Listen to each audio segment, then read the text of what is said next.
Morning of Freud and Hanukkah. We're starting today. You were doing your Testament base, starting on your Testament Aleph, about 10 lines up from the bottom.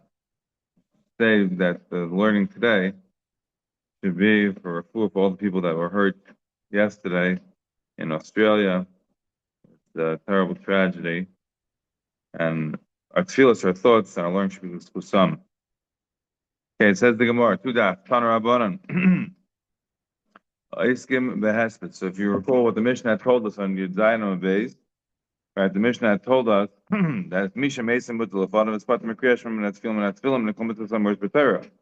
Niste Amito v'chalupem v'chalupei chalupen eshel fnei Amito v'eshel ach Amito eshel fnei Amito tzarich b'hem Peturim eshel ach Amito tzarich b'hem Chayavim ve'eleim Peturim min hatfilo.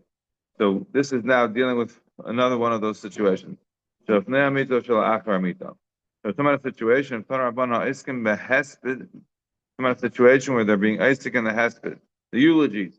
So Bizman Sha'ameis Mutal Lefneim, when the mace is there in front of them, then Nishmat and Echad, because each person can sort of slip away. It's not like they're carrying the mace, it's not like they're burying the mace, they're doing eulogies. So a person can slip away from the hesped for, and to say the Shema. And then he can come back and somebody else could take a turn, slip away, another person can come say the Shema. What happens to Ein HaMeis Mutal Lefneim if the mace is not there? Right? Let's say somebody goes to a situation where they're waiting for the eulogies to start. They're in the funeral, home. The mace is not yet there.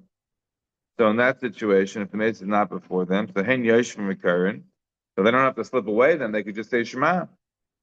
V'hu Yoshev V'daimeh, and he, as an Einan, as we already learned, is not have to say the Shema. So he can be silent. I'm the mispalin. They can also daven. They can have Shemon Esrei at that point in time. And he can stand. He doesn't have to daven Shemon Esrei, but he can be mastik the din. What does he say? V'omer Ribayin ha'elamim harbei chatasi lefanecha. He says, Rebbeinu Shalom, I have sinned a lot. And I've barely been touched in terms of being taken to task, being taken up in symbol, being punished for my averis. I haven't even been touched 1 in 1,000. Yiratzim l'fanecha Hashem Alekeinu should pick their purchase sin and purchase kalam chabes Yisrael v'rachamim. Hashem, it should be your will that you should be going to the purchase. You should be repairing the breaches of us and of all of Klal Yisrael with mercy. This is what the suggestion is of what the Avel, the Einin, should say when everybody will be davening Shemona Esrei. Amar Abaya, we don't ask a person to talk like this. Why? Damar Shimon Levi. Why? Because I'm sorry, Damar Shimon Lakish, because what did Rish Lakish say? A person shouldn't open his mouth to Satan. What does that mean? What is the problem with what the guy is saying in terms of Satan? How's he opening his mouth to the Satan? What did he say that's wrong? If I were to ask you, what did he say that's wrong? So what's wrong, it's clear what's wrong is what he said at the beginning of this bracha. Because he says, I sinned a lot. I didn't get paid back even 1 in 1,000.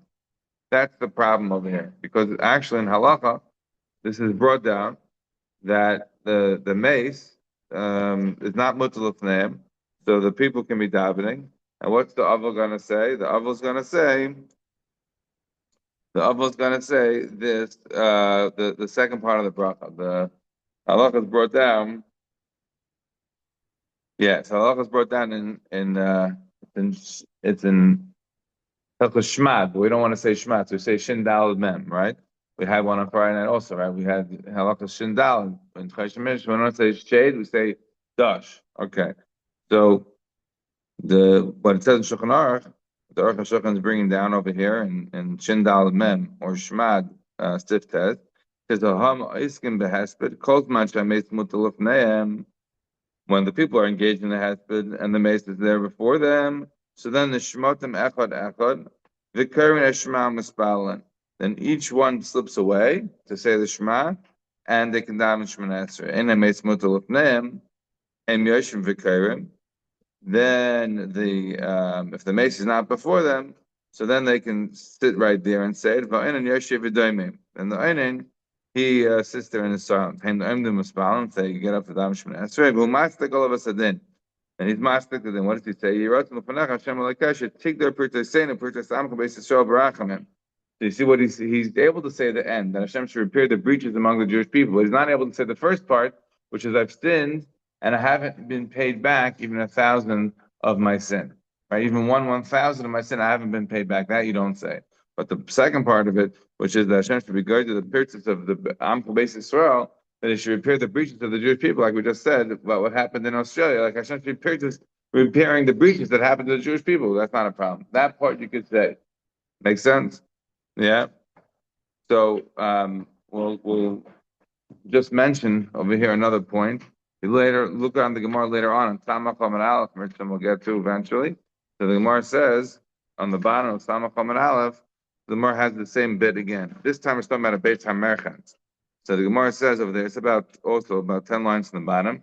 Samach Lamed Aleph, somebody goes to a bathhouse. So he should say, Hashem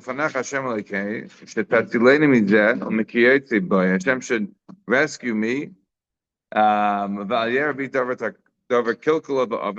negative should happen to me. If something negative should happen to me in the bathhouse. Again, I don't know what happened in the bathhouses in those days, different kinds of bathhouses, but the davar kilko, what happened to me in the bathhouse, then then it should be a kapara. My death should be a kapara. So Abaya says, we don't say this. We don't open our mouth to the Satan. So you see another situation where al tiftach peh. What are examples of al tiftach peh l'satan? An example, there are many examples of this. One example of it is you are aware that people have some very makbid. Let's say somebody passed away, doesn't have somebody to say Kaddish for them. Right? You ever have a situation now, somebody doesn't have somebody to say Kaddish. So a person who has both of his parents alive wants to say Kaddish for this person. He has to ask his parents first. And the parents allowed to be makbid. Right? This comes up sometimes in a situation. I remember it always happened when I grew up by the Kaddish after on Friday nights, right? The Kaddish after you say Mizmor Shir, right? The Yom HaShabbos. That Kaddish, is that a Kaddish Yasim? If you look in your storm, it says the Kaddish Yasim, right? But my rabbi growing up didn't hold the Kaddish Yasim. Hey, there's the Kaddish that you have to say. This is just a part of a Kaddish Tefillah, not a Kaddish Yasim. So he would make somebody daven, and I remember every time there was a person who didn't have Baruch Hashem, was not missing any parent, would be like, Yosef, yeah, he was pointing, like, it's fine. And you see sometimes there's varying level of degrees of people who will be not comfortable, unwilling to say the Kaddish, right? But that is again from the same thing. The Ephraim writes that that's part of the same idea of al tiftach peh l'satan. There's a tshuva here. It's unbelievable tshuva in Chasam Sofer. Rav Yeger wrote him a whole bunch of questions on Hilchas Smachos. Why do we call it Hilchas Smachos? Right? Because we want to say Lashon Saginar. Why do we say Lashon Saginar? Some say the reason we say things Lashon Saginar is in part because of al tiftach peh. We don't want to say things specifically like this because of the whole idea of al tiftach peh. They write him a whole bunch of shilas on Hilchas Avelos. The Rav Yeger is writing his son-in-law. Right? Yeah, they had a whole correspondence back and forth on a lot of different things. So he wrote him back. The Chasam Sofer writes, I got your letter. I was shocked. And he said, I'm very bothered. Kigavra, this is in Yeridei Shimon Vav. He says, Kigavra kapidnano. He says, I'm a very makbid person about these topics. He says, I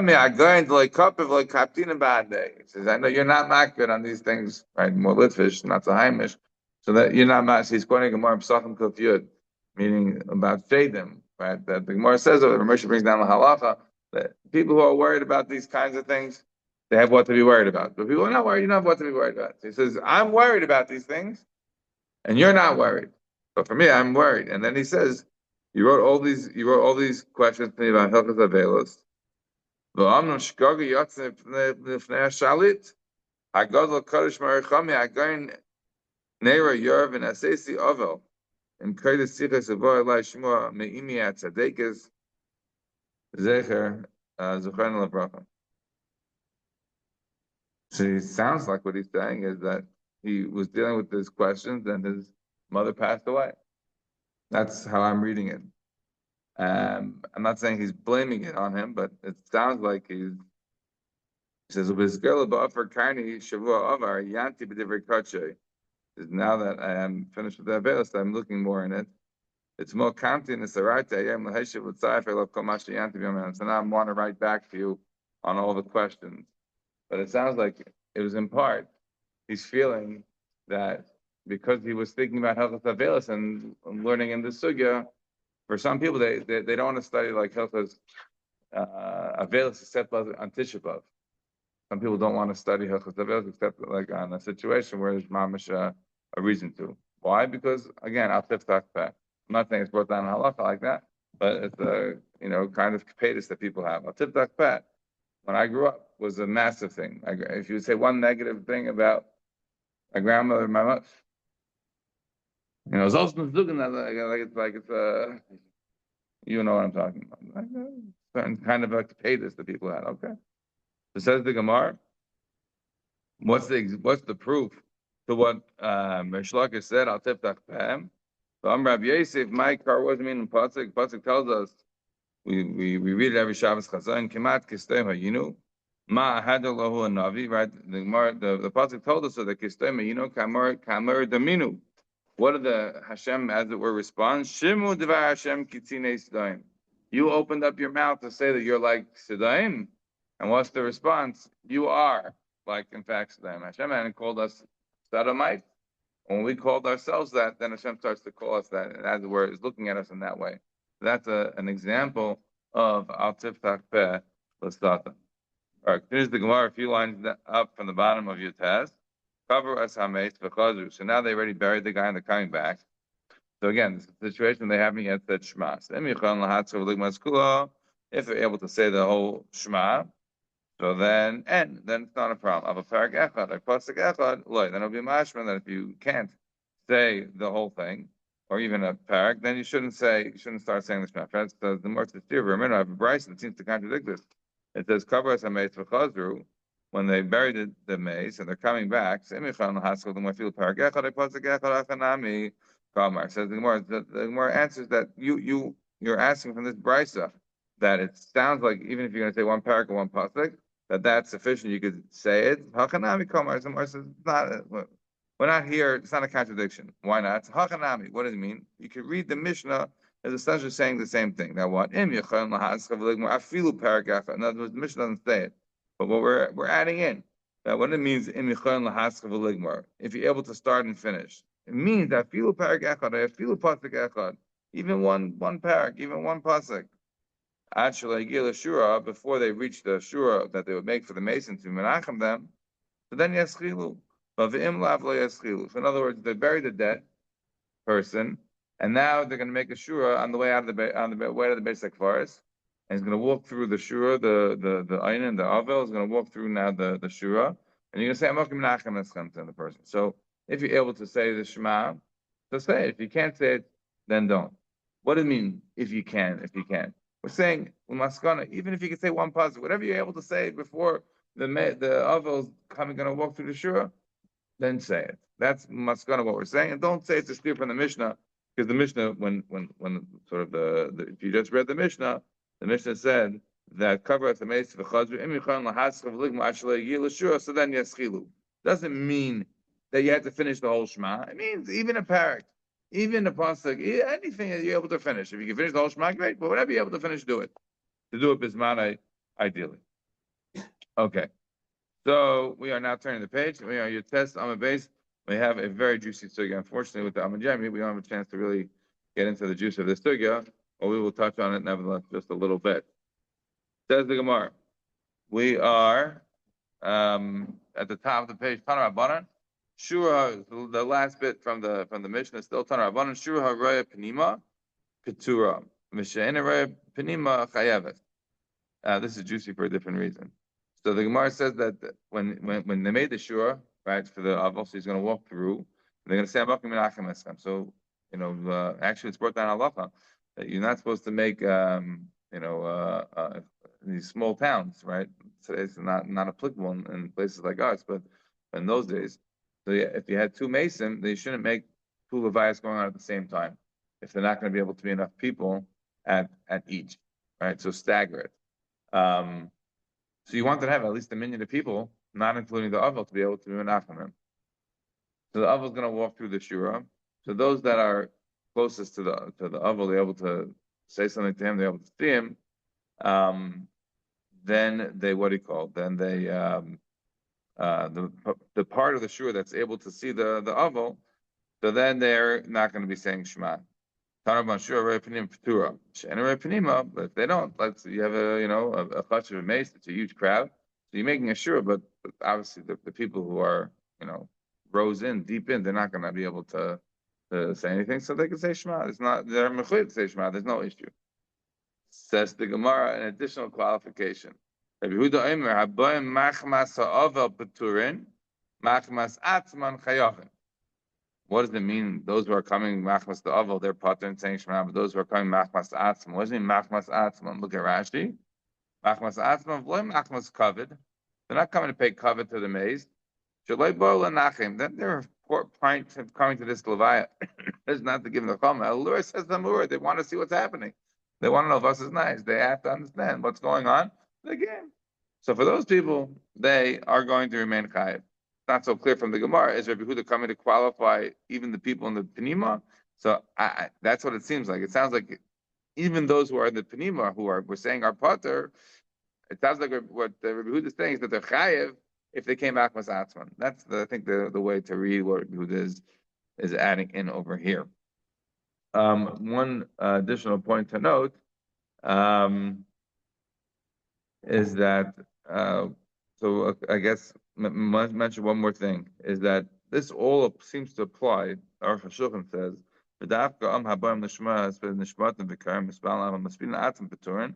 so he says an additional qualification we didn't see in the Gemara. So that we've talked about the Avel and we talked about the Menachem. What about the Maspidim? Someone who has to give a hesped. It says that the one who's maspid is also going to be pater and saying Shema, presumably because of the fact that he's preparing, etc. But he says the dafka b'yom rishon, but obviously once it's a sort of the hesped is not taking place on the day the person passed away, so he already had enough time to think about what was going on. So even the maspid would have to say Shema; he wouldn't be pater. One additional point that I just wanted to mention is that we bring down as a halacha that this idea of al tiftach peh. So when the Ramah brings it down in Shinai and Vav, the Ramah doesn't limit it per se. So it's a very interesting thing. We don't have time in Amud Yomi to discuss this much, but from time to time, this is a classic thing to talk about: is how halacha comes down to us. Sometimes we have it's in the Rif, it's in the Rambam, it's in the Rush, in the Torah, Shulchan Aruch, Aruch HaShulchan, and that makes sense. We can see that. What happens when it somehow escaped?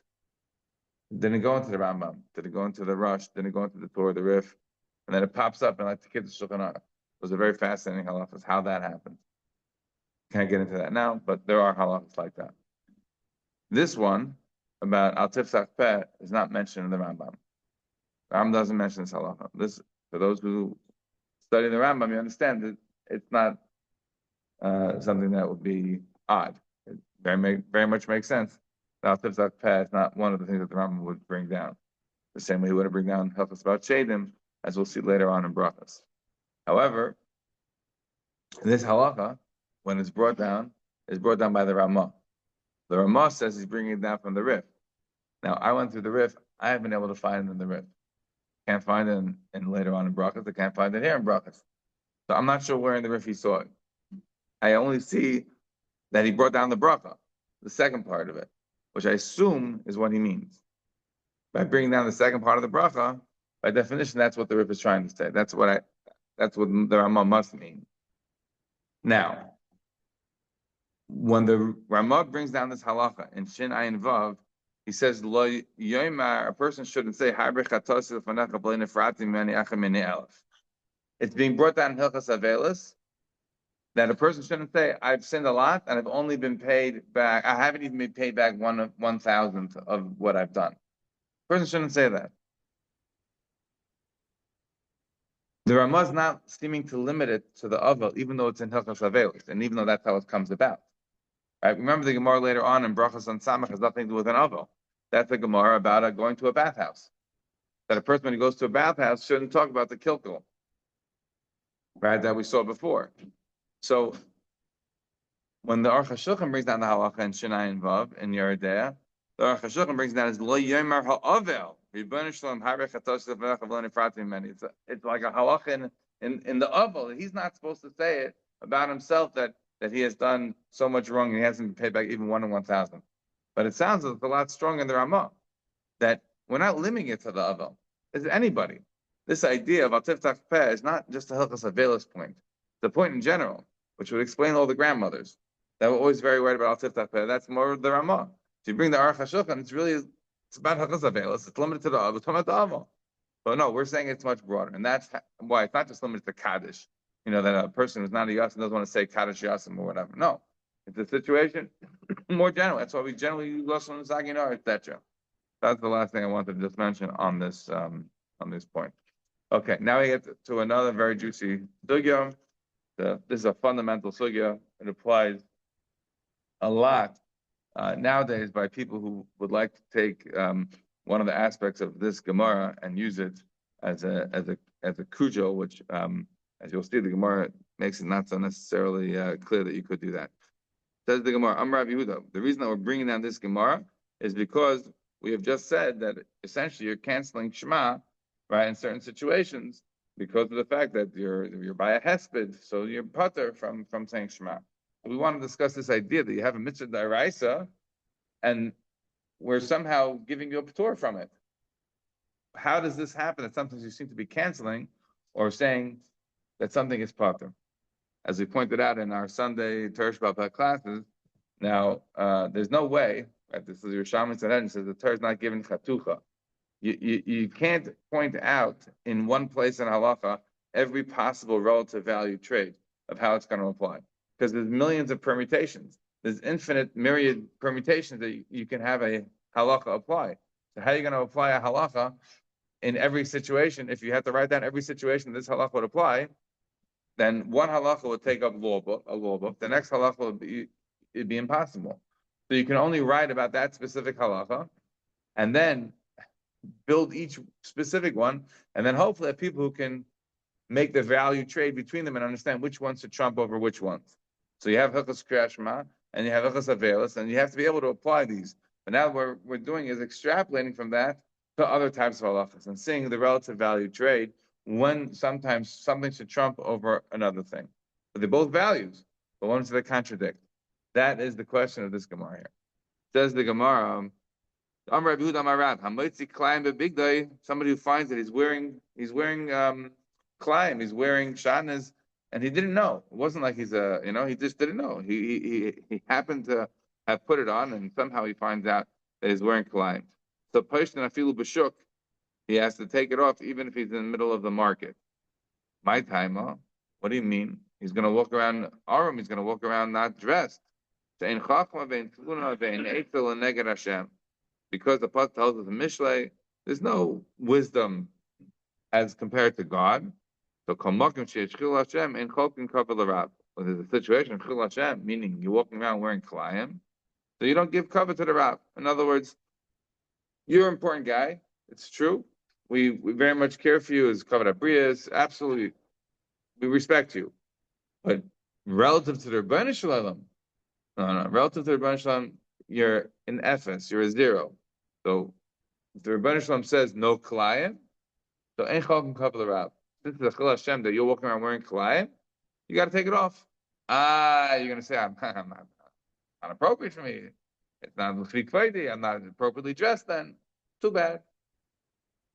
So it sounds like in this situation that you have a pretty clear ruling, a pretty clear halacha, that when there is a mitzvah, in this case a lav, that is loisil bashklayim, loisil bashatnes, you're not allowed to be wearing these kinds of things, and we're applying it, okay, but I'm now in a public venue. It's not saying it in the house. I'm in a public venue. I'm going to take off my clothes. I'm not going to look appropriate. No worry. Ain't chol cover rav. You don't have to worry about your covet here. You have to worry about the covet of the bunch. When it's a chil Hashem that you're wearing the shanis, take it off. Says the Gemara, and look at the lashon of the Gemara. It's hamotzi klayim bevigdei poishtin. Right, you got to take it off. Afilu b'shuk. Right, you will take it off the person even if the person is in public. Remember the Gemara that we had before about Rabbi Matan who got angry. Right, he thought someone was inappropriately dressed. Right, and he ripped it off. We didn't have it yet. In case you're wondering, I brought up that Gemara before. We didn't have it. We're going to have it soon. But the idea of we're going to have it literally tomorrow. So the idea of patience is we're not applying over here. No, you find shatnez, you rip it off. Says the Gemara. Is that true? Is this concept that we're saying of kol makom sheyeshchil Hashem ein chol kavel rav? Is this something that always holds up? Meis, I'll ask you a question. Cover us on meis. V'chazru. Somebody buried a dead person, and now they're returning. And there's two ways in front of them. This is not the existential. Oh, yeah, I see two ways in front of me. Which way I'm going to go? This way, that. No, we're saying this two ways practically. Achas tahira, achas tamei. One's going to go through like basic bars, and one's not. So babet tahira, as Rashi explains, the avo is walking on the tar veg. So then, then you go with the avo, right? You accompany him. You don't let the avo just walk alone. So if he's walking through the Tardik path, you go with him. Once he comes on the Talmudic path, you go with him on the Talmudic path. Mishum kvaydai. Mishum kvaydai. Says the Gemara, what are you talking about? You're saying that the guy's the avo, whatever reasons, he's deciding to walk on the Talmudic path, right? As Rashi says, there's some sort of a caver there. Fine. So let him go. I'm going to go with him. Well, we're not talking about a situation where nowadays everybody's telling me. We're talking about a situation where somebody's going to go and potentially matam himself. How can he do that? Just because to go with the other because of his covet? Don't we say, in other words, you should become tameh. Why are you going to go become tameh for this Aval who's now walking on this path? Taking Rabbi Abba, but based on Paris, the Rabbanan. So Rabbi Abba says, no. We're not talking about a deraisa deketuma. We're talking about a Rabbanan deketuma. What is a base of Paris? It's essentially, as Rashi explains, there was body there, but it was plowed over. So there's no real body now on a deraisa level that would be considered tameh. And a person, when he would be walking in a base of Paris, if he would sort of blow away the dust that was in front of him, make sure that there were no bones, he could walk there. And we hold that if a base of Paris was in fact plowed over Baraglayim, Rashi says, then it would be tar. So this is only on the Rabbanic level. In other words, what's the Gemara answering? If you have a guy who's an Avel, and he's walking on a road that we consider tummy, so we say you go with him. When do you say you go with him? You don't say you go with him at all times. You say you go with him if he's going on a Talmudic road that's only Tamei Midrabanan. If it will be Tamei Midarais, you wouldn't go with him. There's no raya from here that you don't say there's no raya from there. You don't say no, you do say it. Alamai is saying, but you should go with this avo. No, you're only going with this avo because he's walking in a base of Paris. He's walking in a road that's tummy, but only on the Rabbanan level, or maybe it's not even. It's like it's barely anything. It's sort of a gezeira. It's not a major tumah. Since it's not a daraistic level of tumah, so therefore there's no issue with walking along with this avo. But if there was a daraistic level of tumah, if there was a major issue, then we would say, Ein Chokim Kavan L'Rav. I'm sorry, I understand you're an Ava, I understand you need people around you, but we're not going there. So from this Gemara, there's no Raya, Keneged, this fundamental Yesod of Ein Chokim and Tfudim and Eitzim Leged Hashem. But the Gemara tries again. Tashma, another Gemara. The Amar, Rabbi Elazar bar Tzaddik. Rabbi Elazar bar Tzaddik said, and we know he's a Kohen. As Rashi pointed out, he was a Kohen. Rabbi Elazar bar Tzaddik was a Kohen, as the Gemara told us in Becheres.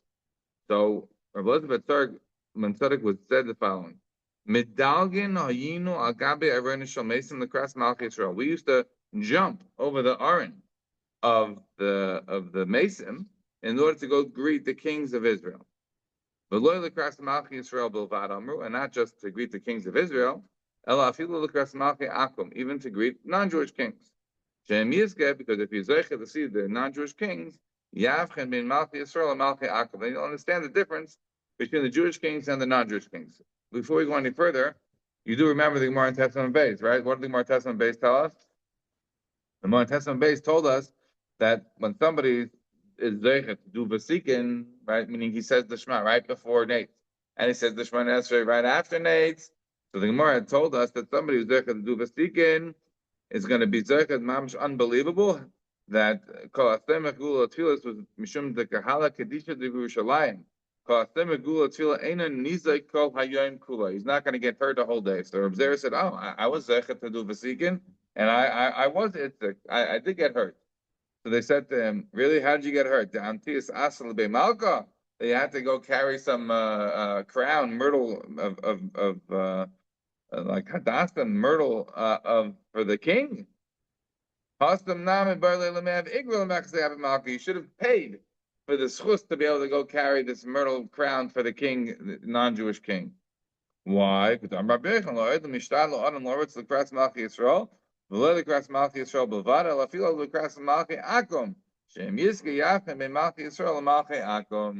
and we're going to see this again later in Brachot and in Test. We're going to have a whole unbelievable Gemara. We'll wait for then.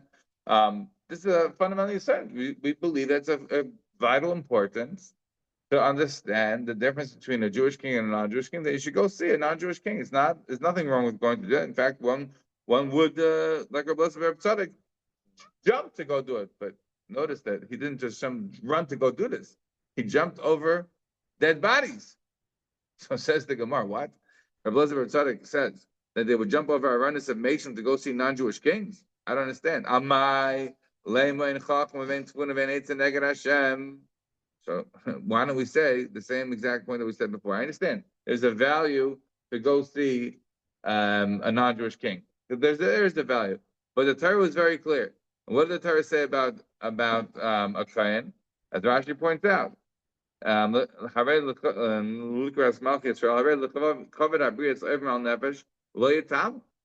being over on the pasuk says the kohen is not allowed to go be mitama. So what are you doing? You're jumping over dead bodies to go see this king? How could you do that? Says the Gemara. No, it's not a raya against it.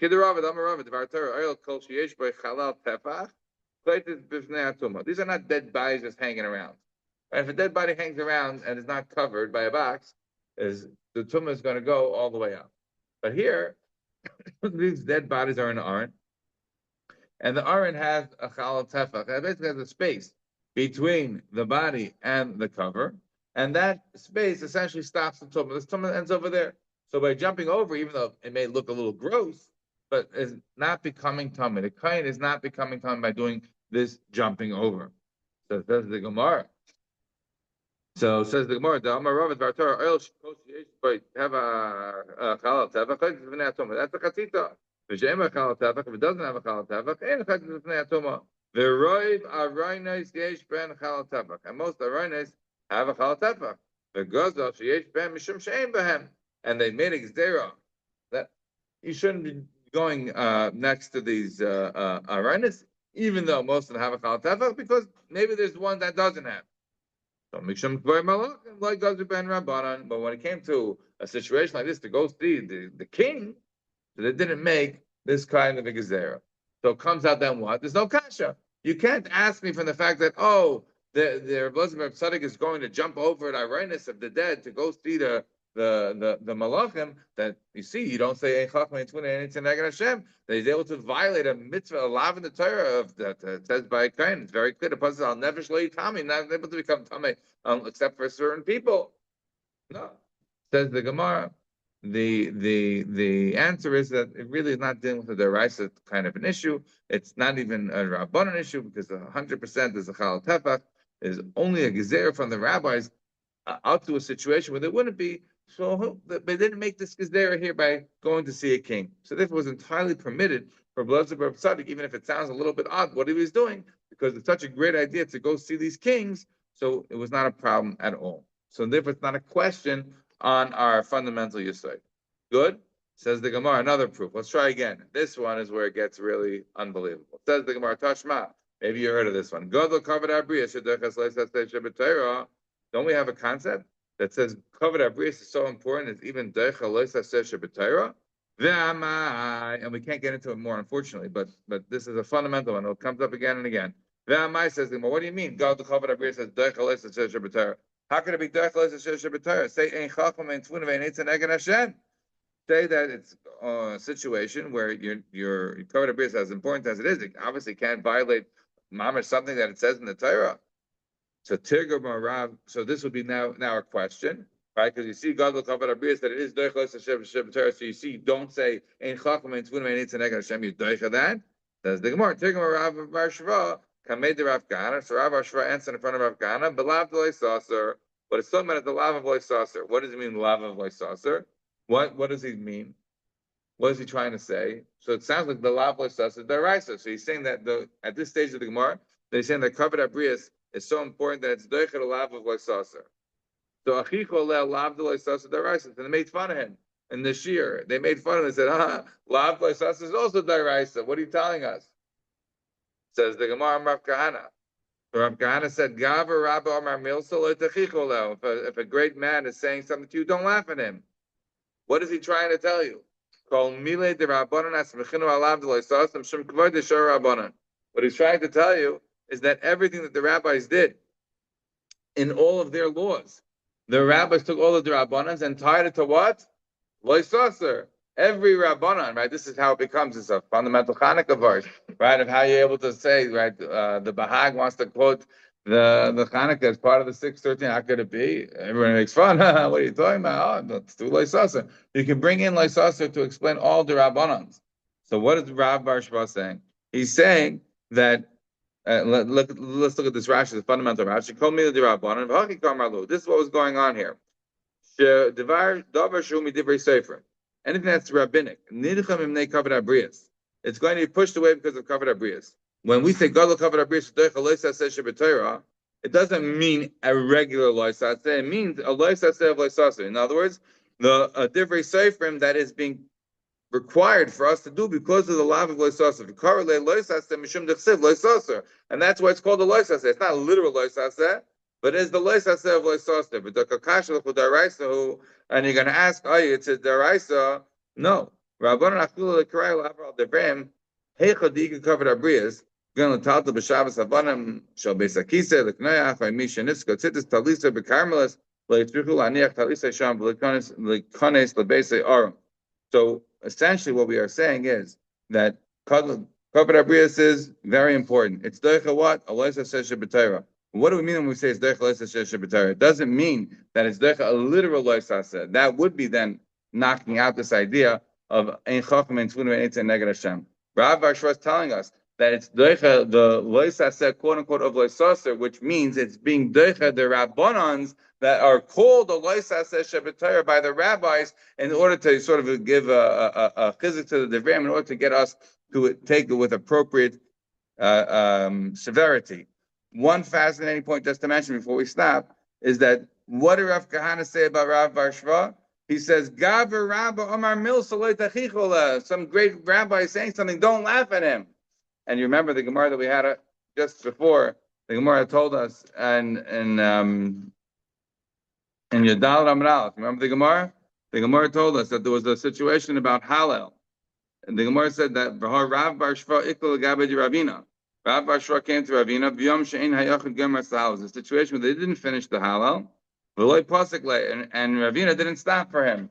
And we said that when it says yachid she'ein gomer sahal, kind of a day, then you're able to be mafsik. It's not a problem. So says the Gemara, maybe you wanted to bring this as a raya that you're not able to be mafsik even when the yachid is not gomer sahal. Then it's not a raya. Shani Rav Bar Shua de lechoshev aleh de Ravina.